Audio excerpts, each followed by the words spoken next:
Hello everyone, so welcome back to another video. तो जैसे कि आप सभी को पता है, JKSSB finance sub inspector exam is going to be held from the 20th of दिसंबर। मतलब 20 दिसंबर से आपका एग्जाम ये होने जा रहा है। कुछ बचे हुए दिन है, तो मेरी ओर से कोशिश है कि आप तक ये जो सबसे डिफिकल्ट कंपोनेंट है, GK and the current affair, जो 20 नंबर की आने वाली है, इसमें आपके मैक्सिमम टू मैक्सिमम मार्क्स ले आऊं। जो बाकी कंपोनेंट है वो थोड़े बेसिक हैं, जिन्होंने प्रिपरेशन स्टार्ट की हुई है उन्होंने ये सेक्शंस पढ़ी हुई है। आप देख सकते हो जनरल साइंस, आपका GK, special reference to G and K, ये कंपोनेंट आपने पढ़ा है। लेकिन अगर हम बात करें जो दूसरा कंपोनेंट है जिसको मैंने पकड़ा हुआ, that is GK and current affair, जो सबसे मेजर रोल प्ले करने वाला है, यही आपकी सिलेक्शन डिसाइड करेगा मैं कहूंगा, क्योंकि बहुत से स्टूडेंट्स ने ये सेक्शन छोड़ी हुई है। आप देख सकते हो 20 नंबर की सेक्शन है, टॉपिक्स है 23। ठीक है, तो मेरी ओर से कोशिश ये रहेगी कि आपके इसमें 13-14 नंबर भी आ जाए तो मोर देन इनफ होंगे ये, तो उस तरह से मैं आपको ये प्रिपरेशन करा सकूं। तो हमने आपको एक लेक्चर प्रोवाइड कर दिया था, that is on world famous award. Hope so आप सभी ने वो देखा होगा। अगर नहीं देखा, ऊपर आपको आई बटन में प्रोवाइड है, जिसमें हमने पढ़ा था the trick to learn the Nobel prize winners of 2021। तो ये इस तरह के क्वेश्चंस आने के बहुत ज्यादा चांस है। तो आज का हमारा मेन कंपोनेंट रहेगा कम्युनिकेबल डिजीजेस। हम इसमें पढ़ेंगे different causing of diseases, virus से होने वाले डिजीजेस, हमारे बैक्टीरिया से होने वाले डिजीजेस, उसकी हम सिर्फ लर्न नहीं करेंगे, याद भी कराएंगे। तो कैसे करेंगे? With the help of trick. तो हम ट्रिक बताएंगे आपको, प्रॉपर्ली वो ट्रिक देख लेना, क्योंकि एग्जामिनर का मोस्ट इंपॉर्टेंट कंपोनेंट रहता है, उसका दिल का दुलारा रहता है ये, कि वो हमेशा इस तरह के क्वेश्चन से डालता है। तो ध्यान से देखिएगा। तो जो भी चैनल पे नए हो, चैनल को सब्सक्राइब कर ले, ताकि हमारे एंड से कोई भी न्यू वीडियो अपलोड हो आप तक सबसे पहले पहुंचे। देखो, टॉपिक है कम्युनिकेबल डिजीजेस। कम्युनिकेबल डिजीजेस के बारे में मैक्सिमम आप सभी को पता होगा, आप सभी ने पढ़ा हुआ है, तो उसके ऊपर हम ज्यादा फोकस नहीं करेंगे। मेन फोकस हम उस पर करेंगे जो एमसीक्यू पॉइंट ऑफ व्यू से रेलिवेंट है। तो कम्युनिकेबल डिजीज का थोड़ा सा मैं आपको जिस्ट दे देता हूं, बता देता हूं कि होता क्या है, जिनको नहीं पता। तो communicable diseases are those diseases that are infected from a infected person to a healthy person. एक इन्फेक्टेड पर्सन है, likewise are corona virus. Corona virus जो है एक इन्फेक्टेड पर्सन से कोई हेल्दी पर्सन भी पास होगा, उसके पास वो वायरस जाएगा, तो वो उस वायरस को पकड़ लेगा और वो खुद भी इन्फेक्टेड हो जाएगा। तो दीज आर कम्युनिकेबल डिजीज। जब आप किसी के कनेक्शन में, किसी के जब आप आसपास आते हो, उससे आपको कोई डिजीज फैल जाए, तो हम उसे कह सकते हैं कम्युनिकेबल डिजीजेस। तो एग्जांपल्स आप देख सकते हो, cholera, common cold, chicken pox, tuberculosis, आपका कोरोना वायरस, ये सब कुछ आपके कम्युनिकेबल डिजीजेस है। ये अभी थोड़ा सा आपको बता रहा हूं, आगे हम ट्रिक करेंगे। Many microbial agents can commonly move from infected person to someone else in a variety of ways. In other words, they can be communicated or so are also called communicable disease. मतलब इसमें microbial agents होते हैं, अभी हम agents की बात करेंगे। वो जो आपके माइक्रोबल एजेंट्स होते हैं वो एक जगह से दूसरी जगह जाते हैं, मतलब इन्फेक्टेड पर्सन से हेल्दी पर्सन में जाएंगे, वो क्या होंगे? कम्युनिकेटेड होंगे, बातचीत करेंगे। हाँ भाई साहब, तू तो बिल्कुल सही है, तुझे भी पकड़ लेते हैं, तो वो उधर कम्युनिकेटेड करेंगे और वो कम्युनिकेबल डिजीजेस कहलाते हैं। तो वो कम्युनिकेबल डिजीज कहलाएंगे। The agents that cause disease fall into 5 groups. तो 5 ग्रुप है कम्युनिकेबल डिजीजेस के, जिसके कारण ये वायरस फैलता है, ये डिजीज फैलते हैं, कम्युनिकेबल डिजीज फैलते हैं। That is bacterial, viral, protozoan, fungal and parasitic. ये 5 कंपोनेंट है। इसके ऊपर मैं आपको ट्रिक बताने वाला हूं, ये आपने याद रखने हैं। आपसे पूछा जा सकता है कि कम्युनिकेबल डिजीजेस के डिफरेंट एजेंट्स क्या हैं? Fungus, bacteria, protozoa, parasites and one is viral हो गया, बैक्टीरियल हो गया, प्रोटोजोआ हो गया, फंगल हो गया, पैरासाइट हो गया। 5 हो गए, ठीक है। तो जो मेरे से मिस हो गया तो आप उसे ध्यान रख सकते हो। ये 5 हो गए। अब हम इसके ऊपर करेंगे ट्रिक, ठीक है। तो ट्रिक से पहले एक और देख लेते हैं, मोड्स ऑफ ट्रांसमिशन भी मैंने लिखा है। तो मोड्स ऑफ ट्रांसमिशन में क्या आ जाता है? The modes of transmission can be classified as direct and indirect. अब जो वायरस है आपके बॉडी से इन्फेक्टेड पर्सन से हेल्दी पर्सन में जा रहा है, तो उसके डिफरेंट मोड्स है। तो 2 मोड्स में हमने डिवाइड किया, उसके आगे भी सब डिवीजन है, that is direct and indirect. Direct क्या होता है? जब डायरेक्टली आपके चल जाए, ठीक है। Direct transmission of disease take place as follows, direct contact और टचिंग, मतलब आपको अगर किसी ने टच कर लिया, जैसे कोरोना वायरस का माना जाता है कि टच करने पे भी फैल जाता है। फिर ड्रॉपलेट इन्फेक्शन होगी, ठीक है, spray of droplets of saliva, मतलब कि कभी किसी का थूक पड़ जाए किसी के ऊपर, तो वो उससे भी फैल सकता है ये जो डिजीजेस है। तो कॉन्टैक्ट विद सॉइल, सॉइल के कॉन्टैक्ट से हो सकता है। फिर इनअक्युलेशन इनटू स्किन और mucosa, certain disease spread in other ways, for example rabies is spread to humans from animal, it is generally known it that it occurs due to the dog bite और monkey bite, ठीक है। तो किसी ने bite कर लिया तो वो that is also direct contact. Interact में बात करें तो इंटरेक्ट में आपके 5 Fs आ जाते हैं, ठीक है। 5 Fs कौन से हैं? फ्लाइज, फिंगर्स, फॉर्मिटीज, फॉर्मिटीज मतलब the material capable of carrying infection like towels, handkerchief, आप अगर किसी का यूज्ड हैंकरचीफ यूज कर लो, फूड, फ्लूइड, ये सब कुछ जो है ये इनडायरेक्ट सोर्स है कम्युनिकेबल डिजीजेस के, ठीक है। ये सिंपल आपको नॉलेज देने के लिए था, मेन कंपोनेंट अभी आगे आना है।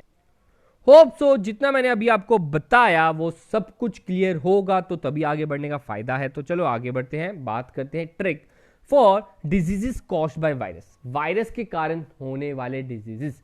एग्जामिनर बहुत बार पूछता है, मैंने मेन डिजीजेस डाले हैं जो वायरस से होते हैं। अब इस वायरस से होने वाले डिजीजेस, देखो वायरस को खत्म करने के लिए आप अगर वॉशरूम में बात करें तो हम यूज करेंगे हार्पिक, ठीक है। हार्पिक का इस्तेमाल होगा, तो उसी से मैंने एक ट्रिक बनाई है, दैट इज हार्पिक MMS-CD। भाई साहब मेरा ना एक दोस्त हार्पिक का इस्तेमाल कर रहा था, मैंने बना लिया उसका MMS इज ए क्लिप, मैंने उसका MMS बना लिया और CD में स्टोर कर लिया। इधर से आपकी ट्रिक बन गई Harpic MMS-CD।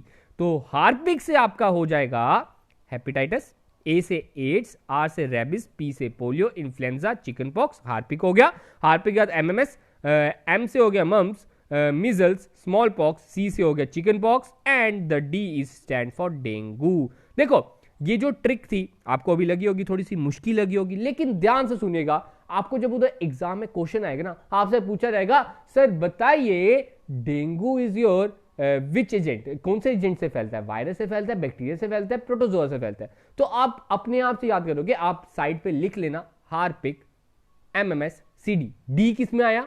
D sir virus में आया, तो वायरस में आया तो डेंगू इज वायरल डिजीज, तो डेंगू इधर आ गया। सर स्मॉल पॉक्स और चिकन पॉक्स ये दोनों भी वायरल डिजीज है। जब आप इसको लिख लोगे, देखो आगे जो मैंने ट्रिक बनाई है उसमें कोई मैचअप नहीं है, आप बोलो कि सर इधर भी ए है, उधर भी ए है, उधर भी टी है, उधर भी टी है, तो अगर हम कंफ्यूज हो गए तो क्या करेंगे? ऐसा कुछ नहीं है, सारे डिजीज के नाम अलग है, आपको अपने आप याद रहेंगे। बस और बस आपने लाइन याद रखनी है, दैट इज हार्पिक MMS-CD। मैंने अपने दोस्त को हार्पिक का इस्तेमाल करते हुए देखा और मैंने उसका क्या किया? MMS बना लिया, MMS बनाया तो CD पे स्टोर कर लिया। तो ये था हमारा वायरस का। आगे बात करते हैं next, the disease is caused by the bacteria. Bacteria के कारण होने वाले डिजीज की हम बात करते हैं।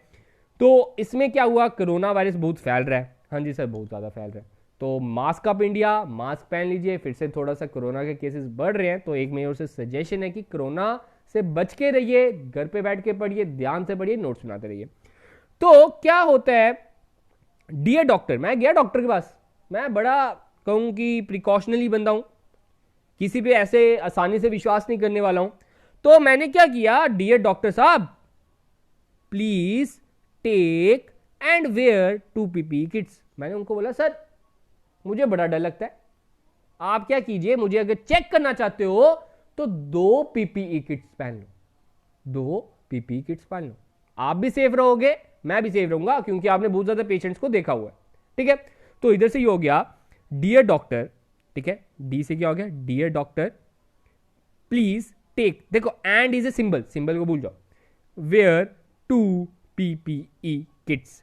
तो डियर डॉक्टर से डी से क्या हो गया, डेंसिटी, डी से दूसरे डी से क्या हो गया, डिफ्थीरिया, पी से क्या हो गया, प्लेग, टी से क्या हो गया, टाइफाइड, वेयर से हो गया whooping cough, the most important, बड़ी बार एग्जाम में आया वो मैं कहूंगा, ये जो वूपिंग कफ है ना, बड़ी बार एग्जाम में पूछा और बच्चा उधर कंफ्यूज हो जाता है। अब नहीं भूलना चाहिए, सर ने बताया था W is for bacteria, dear doctor please take and wear 2 PPE kits, T stand for tuberculosis, P stand for pertussis, P stand for pneumonia and E stand for E coli infection, ठीक है। E coli infection I think so small intestine में होता है, तो ये कभी का infection पैदा कर देता है। तो ये आपका हो जाता है बैक्टीरिया के डिजीजेस कॉज करने की एक ट्रिक। एक बारी मैं फिर से बोलता हूँ, देखो ये जो ट्रिक्स होती है ना, अभी के लिए आपने क्या करना है, बस लर्न करनी है, कॉपी पे लिख लेनी है, कॉपी पे लिख लेनी है। जब भी आपका एग्जाम होता है, फॉर एग्जांपल अगर आपकी शिफ्ट आती है 20 को, अगर आपका टाइम शिफ्ट आती है 20 को, आपने क्या करना है 18 और 19 को ये ट्रिक एक एक बारी पढ़नी है। 18 और 19 को एक एक बारी ट्रिक पढ़नी है, बीच में पढ़ने की जरूरत नहीं है। आज बस कॉपी में लिख लो, ठीक है, आज बस और बस कॉपी में लिख लो, हाईलाइट कर लो, और एग्जाम में जाने से पहले नहीं, एक दिन पहले आपने इस ट्रिक को जरूर पढ़ के जाना है। मैं गारंटी देता हूं ये ट्रिक आपको मदद करने वाली है। आपका एक नंबर, जो एक एक नंबर आपका काउंट अप होता है, 0.25 काउंट अप होता है, उसमें आपको ये कंट्रीब्यूशन देगी। तो आगे बात करते हैं डैट प्रोटोजोआ की बात करें तो प्रोटोजोआ के इतने कुछ खास डिजीजेस नहीं है। तो इसमें काला अजहर अब आपने बड़ी बार सुना होगा, आपने मलेरिया बड़ी बार सुना होगा, these are protozoans diseases, sleeping sickness and amoebic dysentery, ये याद आपने रखना है। मेन चीज आप इसमें ही कंफ्यूज होते हो कि बैक्टीरिया है कि वायरस है, तो इसमें आप याद रखिएगा। तो मेरी ओर से यही कोशिश है कि आपके जो क्वेश्चंस हैं आप आसानी से इसे क्लियर कर सको, आसानी से टिक कर सको। तो यही था आज का हमारा मेन मोटो। तो ये मैं आपको पीडीएफ टेलीग्राम पे प्रोवाइड कर दूंगा, आप टेलीग्राम से ले लीजिएगा। और होप सो आपको ये ट्रिक अच्छी लगी होगी। तो आप सभी के लिए यही होमवर्क है, आप अपनी कॉपी मेंटेन कीजिए, कॉपी पे ट्रिक बनाइए, प्रॉपर हाईलाइट कीजिए, और अगर आप अच्छी तरह इसे प्रॉपर हाईलाइट करते तो आप हमें इंस्टाग्राम पे भेजिए। इंस्टाग्राम का नाम है IG क्लासेस, उधर आपको एक तरह से रिव्यू किया जाएगा कि आप किस तरह के नोट्स बनाते हैं। अगर कोई सजेशन होगी मैं उससे मैं देने की कोशिश करूंगा, तो आप मुझे टेलीग्राम पे भी या इंस्टाग्राम पे सेंड कर सकते हो। तो गाइस इतना ही था आज का, तो मिलते हैं कल अपने नए लेक्चर के साथ। तब तक के लिए आप सबसे अलविदा। तब तक के लिए इस वीडियो को आगे फैलाते रहिए, शेयर करते रहिए, लाइक करते रहिए और कमेंट भी जरूर कीजिएगा। तो गाइस आज के लिए इतना ही, मिलते हैं कल अपने नए लेक्चर के